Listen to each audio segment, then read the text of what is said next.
తెలుసు, అటు వరద పొంగు అని తెలుసు,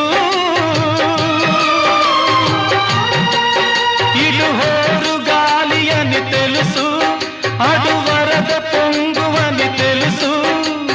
హోరు గాలిలో వరద పొంగులో సాగలేనని తెలుసు, అది జోరు వాన అని తెలుసు, ఇవి నీటి సుడులని తెలుసు, అది జోరు వాన అని తెలుసు, ఇవి నీటి సుడులని తెలుసు, జోరు వానలో నీటి సుడులలో మునగ తప్పదని తెలుసు. అయినా